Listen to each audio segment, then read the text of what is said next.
પડે છે કે અત્યાર સુધી અમને અંધભક્ત કીધા, પણ એ કઈ કીધા છે અમારે, અમે નગર સામું જવાબ દેતા હતા અત્યાર સુધી કે અંધભક્ત કહેવામાં હાથો અમે સામે કોમેન્ટ દેતા એને. અત્યારે અમે કોમેન્ટ નહીં, અમારે નીચું જોવું પડે છે અત્યારે કે આ કાં તો કે આજે અમે અત્યાર સુધી ભાજપને મત આપી અને આટલા વર્ષ આજે અમે આ સરકાર આજે હલાવી ભાજપ વડાવે, તો અત્યારે અમારે કેમ નીચું જોવું પડે છે? અમને શું કરવા કહીએ છીએ? અમને લોકો અંધભક્ત કહેતા પહેલા તો વ્યવહાર છે બધા કહે જ છે કે આ તમે બધા અંધભક્ત છો, કાં તો કે તમે કઈ જોતા નથી. બાકી આમાં અમે વળતો જવાબ દેતા હતા અત્યારે, હવે અમે નથી દઈ શકતા, અમારે નીચું જોવું પડે છે. અમારા બાપ દાદા વખતથી અમે આજ ભાજપને મત આપ્યું, ભાજપની સત્તા બનાવી, આટલે આપણે દિલથી ખુશ થઈને કે ભાઈ કાંઈ વસ્તુ જોવી નથી, કાંઈ કોઈ વસ્તુ અમારે જોવાની થતી નથી. આપણા દેશ માટે જે આજ સારું કામ કરે તો એના આપણે ભેગા ઉભા રહીએ. ખરેખર આ સરકાર ખેડૂતની છે, કારણ કે ખેડૂતનું તો કોઈ પ્રશ્ન જ સાંભળવામાં નથી આવતા, ખેડૂતને કંઈ ગણવામાં જ નથી આવતા. શું સરકાર ખરેખર આ ખેડૂતનું લોહી ચૂસે? શું સરકાર ખરેખર આ ખેડૂતની છે જ નહીં? આપણે આ ખોટું થાય છે એટલું કોક તો કહી શકે કે નહીં કે આજે આટલા ટાઈમથી આપણે ચૂંટ્યા છે, આપણે આપણા બાપને કહી દઈએ ખોટું થતું હતું તો આ તો આપણી બનાવેલી સરકાર છે, તો એને આજે આવવું જોઈએ સામે. હું ગુજરાતની તમામ જનતાઓને કહેવા માંગુ છું કે આપણે સરકાર બદલીને ખેડૂતના હિતની સરકાર આવે ને એવું કરવું જોઈએ. હકીકતમાં અત્યારે બોલવાનું છે ભાજપને કે અત્યાર સુધી એને સરકાર બનાવેલી છે, આજે આટલા ખેડૂત આજે તમારી સામે આજે ભીખ માંગવા ઉભા છે. ના, તમારે તમારી રીતે તમે આજે આવી અને તમારે આશ્વાસન દો, પણ હવે વિકાસ એવો કામ કરીને કરો તમે કે કોકને મારીને તમે વિકાસ કરો તો એનો કોઈ મતલબ નથી. તમે આજે ખેડૂતને તમે એને જીવ જ નથી, તમે એના અત્યારે ખેડૂત પોતાના સ્વાભિમાન બચાવવા, પોતાનું આજે પોતે એની જમીન બચાવવા હાટું થઈને જો તડફડિયા મારતો હોય તો કાલે તમે શું ખાશો? સરકાર જો આટલું કરવું પડતું હોય ખાલી એક અમારી જમીન, અમારી માલિકીની જમીન અમારી બચાવવા માટે અમારે જો આટલું કરવું પડતું તો હવે સરકારને ખરેખર શરમ આવી. અમને તો આવે જ છે પણ એને આવી.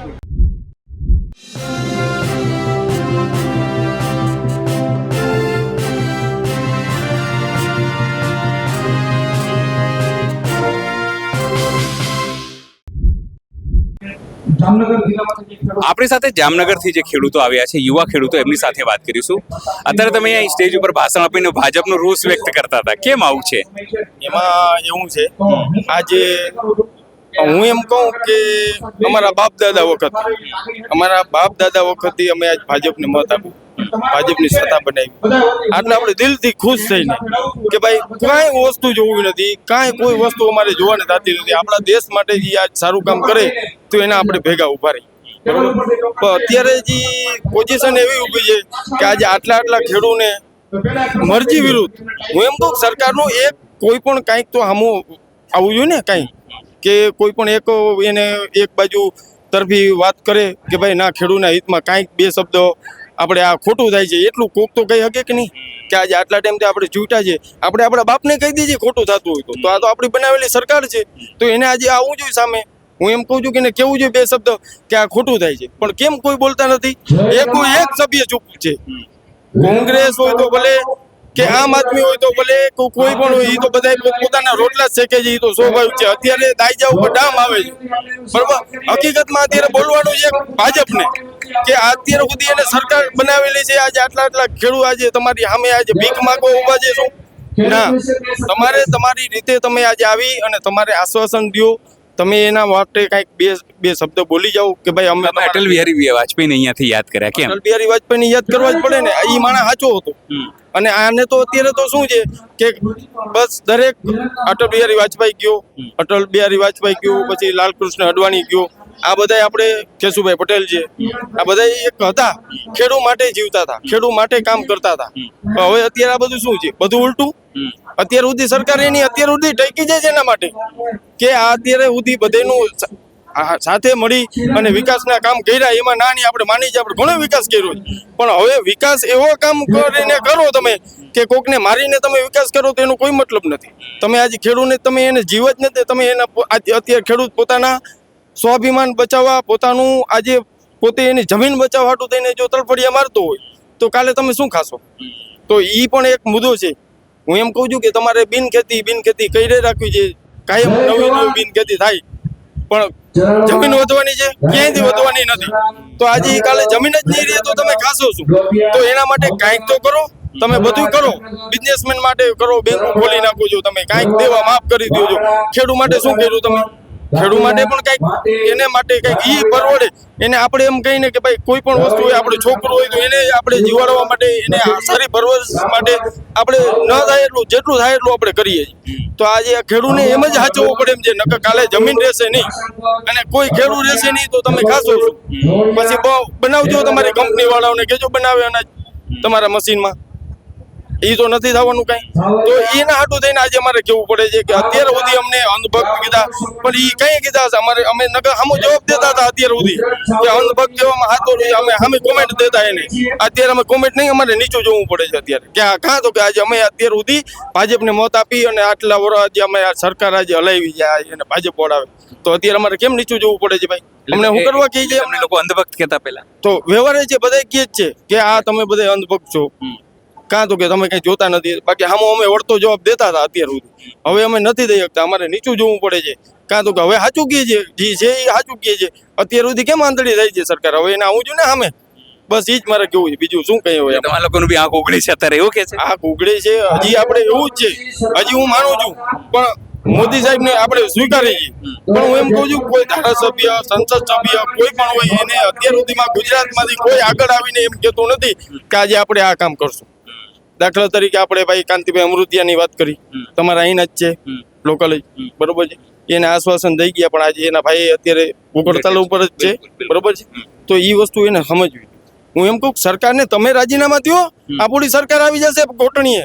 તમે કેમ કોઈ બોલતા નથી? ધારાસભ્ય, સંસદ સભ્ય બધા ઉભા રહી જાઓ, બધા ખેડૂતના દીકરા જ છે. હું એમ કહું છું, મારા મત મુજબ લગભગ ખેડૂતના દીકરા છે, પણ એને ખેડૂત વિશે કાંઈ કાં તો કે ખેતીમાં તો એને ખબર છે ને કાંઈ નથી વધવાનું. આપણે જે વધવાનું છે આમાં જ વધવાનું છે, સમજો છો? બધું આવું બસ. તમે તો જામનગર થી આવ્યો છો, જામનગરમાં બી આવી સમસ્યાઓ છે જે થાંભલા નાખવા? હા છે ને, જામનગરમાંથી ઘણા ગામમાંથી છે, અત્યારે ઘણા ગામના આવ્યા છે, લગભગ 40-35 ગામના મારા મત મુજબ આવેલા છે, બરોબર છે. અને ઘણા અમુક એવા ગામ છે કે હજી નથી આવી, જે એમ કહીને કે ભાજપના ગઢ કહેવાય, એને શરમ લાગે. કાં તો કે શરમ કેમ લાગે? કાં તો કે માની છીએ આપણે કે એને વિકાસના કામ કર્યા છે, ગામમાં ઘણો વિકાસ કરેલો છે, બરોબર છે, પણ તો હવે એને શરમ રાખવી પડે. હવે હું એમ કહું ઘણા એવા ગામ છે કે અહીંયા સરકાર પહોંચતી જ નથી.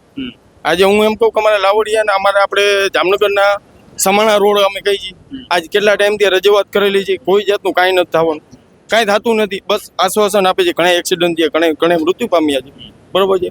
દર વખતે જાય એકને એક રજૂઆત કરી રાખવાની, બસ એને તો આદત પડી ગઈ છે સાંભળવાની. આ કાને સાંભળવાનું, આ કાને કાઢી નાખવાનું, કાંઈ નહીં.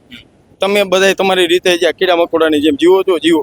બાકી હા, ચૂંટણી આવશે ત્યારે અમે આવી જશું, તમારી હાથે ખંભે હાથ મૂકીને ઉભા રહેશું, બસ પછી પૂરું. તમે તમારે હવે શું કરશો? સમજો તમે કહો છો હવે આંખ ઉઘડી ગઈ છે મારા લોકોની, આંખ ઉઘડી છે. હવે અમારી તો આંખ ઉઘડી છે, પણ હજી સરકારની આંખ ઉઘડવી જરૂરી છે. કઈ રીતે ઉઘાડશો? બસ આ ઉઘાડી જ છે ને અત્યારે, આગળ ઉઘાડવાની વાત છે. આ એના આ નેવાના પાણી કીધું હમણાં કે ભાઈ મોભે ચડે છે, હવે તો કંઈક સમજે, બે શબ્દ કંઈ એની રીતે કંઈક બે શબ્દ બોલે અને આવે અહીંયા સરકાર. જો આટલું કરવું પડતું હોય, ખાલી એક અમારી જમીન, અમારી માલિકીની જમીન અમારી બચાવવા માટે અમારે જો આટલું કરવું પડતું હોય, તો હવે સરકારને ખરેખર શરમ આવી. અમને તો આવે જ છે, પણ એને આવી જોઈએ. આજ મારે શરમ જ મને આવે છે કે આજ મારે આજ કેવું પડે છે આટલું, કે આજ હું આજે આટલા ટાઈમથી અમારા બાપ દાદા વખતથી અમે આ ચૂંટણીમાં અમે આ ખોબે મત દીધા. આમાં ઘણા છે મારી જેમ, તમારું ગામ આવી જાય, આમાં બધું આવી જાય, ગુજરાત આવી જાય આમ તો કહું તો. પણ હવે મને એવું લાગે છે કે હવે આ વધારે થાય છે. અત્યાર સુધી બધું ઠીક હતું, બધું આપણે માનતા હતા, આપણે કમળને હાથમાં જ લઈને ફર્યા છે, પણ હવે આ મગજમાં બેસતું નથી. કાં તો કે હજી આ પાછું વળી જાય તો સારું છે, એના સરકાર માટે ફાયદા માટે છે જો હજી આમાં પાછી વળી જાય. બાકી એને હવે કદાચ એનો ભવિષ્ય કદાચ ક્યાં દેખાશે હવે એને ખબર. એ ક્યાંક જોતા હશે ભવિષ્યમાં, કંપનીમાં એને વધારે ભવિષ્ય દેખાતું હશે, ખેડૂતમાં નહીં દેખાતું, તો એનું કંઈક થશે ઊંધા જતું. બાકી તો બીજું શું કહીએ આપણે.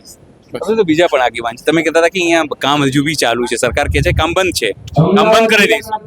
આજ તારીખ 28 મેહુલભાઈ 11 દિવસથી આ ઉપવાસ છાવણીમાં બેઠા છે. એમને કોઈ જાણ નથી, ગામ લોકોને કોઈ જાણ નથી.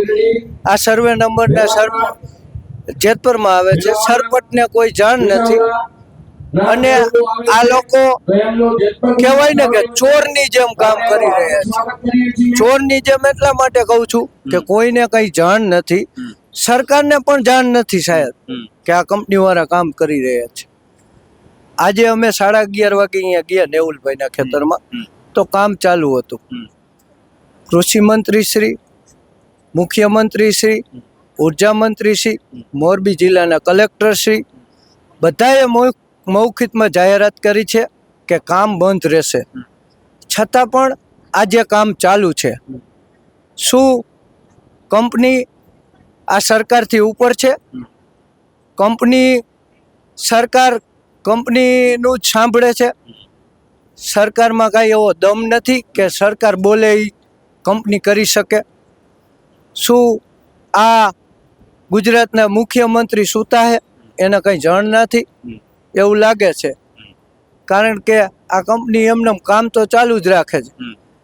તમે આજે જો કચ્છનું વાઢિયા હોય, સુરેન્દ્રનગરનું કોંઢ હોય, આ હળવદનું સાપકડા હોય, મોરબીનું જેતપર હોય, દેવભૂમિ દ્વારકાના ગામો હોય, આ બધી જ જગ્યાએ ખેડૂતોના આંદોલન ચાલી રહ્યા છે, છતાં પણ સરકાર કોઈની વારે આવતી નથી, કોઈનું કંઈ સાંભળતું નથી. શું ખરેખર આ સરકાર ખેડૂતની છે? કારણ કે ખેડૂતનું તો કોઈ પ્રશ્ન જ સાંભળવામાં નથી આવતા, ખેડૂતને કંઈ ગણવામાં જ નથી આવતા. શું સરકાર ખરેખર આ ખેડૂતનું લોહી ચૂસે? શું સરકાર ખરેખર આ ખેડૂતની છે જ નહીં એવું સાબિત થાય છે. પણ આ તો કે છે અમે ખેડૂતોની જ સરકાર છીએ, ભાજપ સરકાર તો એવું કે છે, અને એટલા માટે લોકો 30 વર્ષથી છે, તમે લોકો તો વોટ આપો છો. બોલ બચ્ચન હે ને, બોલ બચ્ચન 5 વર્ષના છોકરાને અત્યારે આવડતું હોય, તો આ સરકારના ઉપર બેઠેલા 50 વર્ષના મરે ત્યાં બોલ બચ્ચન નહીં આવડતું હોય? સરકાર બોલ બચ્ચન કરે, કાંઈ કરતી નથી. સરકારને પૂછજો તો ખરા, જેતપરમાં કેનું ખેતર આવે અને કેના ખેતરમાં થાંભલા નખાય, ગુજરાતમાં કેના ખેતરમાં થાંભલા નખાય, સરકારને કાંઈ જાણકારી હે તો એ ઓર્ડર કેમ દઈ દઈએ? સરકારને કાંઈ ખબર જ નથી જમીન વિશે, એનો ઓર્ડર સરકાર દઈ દે. કલેક્ટરને કાંઈ ખબર નથી કે જેતપુરમાં આ ભાઈની જમીન આવે કે આ જગ્યાએ જમીન આવે, આ જગ્યાએ જમીનની શું કિંમત છે, કોઈ જ વસ્તુની કલેક્ટરને ખબર નથી, છતાં પણ કલેક્ટર ઓર્ડર કરી દઈએ કે અહીંયા થાંભલા નાખો. આ વસ્તુ સરકારની કેટલી વ્યાજબી છે? શું ખેડૂતો માટે કોઈ નિયમ જ નથી? તમે આજ જો પાક વીમો નથી મળતો, બરોબર, પાકના સારા ભાવ નથી મળતા, ખાતરના ભાવ ચડતા જાય છે, બિયારણના ભાવ ચડતા જાય છે, સરકાર આના ઉપર કેમ ધ્યાન નથી આપતી? ખરેખર આ સરકાર ખેડૂતને પાયમાલ કરવા માંગે છે. આ સરકાર ખેડૂતની છે જ નહીં. હવે હું ગુજરાતની તમામ જનતાઓને કહેવા માંગુ છું કે આપણે સરકાર બદલીને ખેડૂતના હિતની સરકાર આવે ને એવું કરવું જોઈએ. સ્વાભાવિક છે કે જે તમામ લોકો અહીંયા આવી રહ્યા છે એ અહીંયાના હોય, જામનગરના હોય, ભરૂચના હોય, તમામની વાત એક જ છે કે તમામને અન્યાય થઈ રહ્યો છે. અન્યાય કંપનીઓ કરી રહી છે, એમાં સરકાર સામેલ છે, એટલે રોષ જે છે એ વધી રહ્યો છે સરકાર સામે. વાત એટલી જ છે કે યોગ્ય વળતર નહીં, એટલા માટે આ ઉપવાસ છે, અને ઉપવાસ આંદોલનથી ચીમકી અપાઈ રહી છે કે 2027 આવી રહ્યું છે, સરકાર જો નહીં સમજે તો બદલાઈ જશે. સહયોગી વૈભવ સાથે અનિલ પટેલ, જેતપર, મોરબી.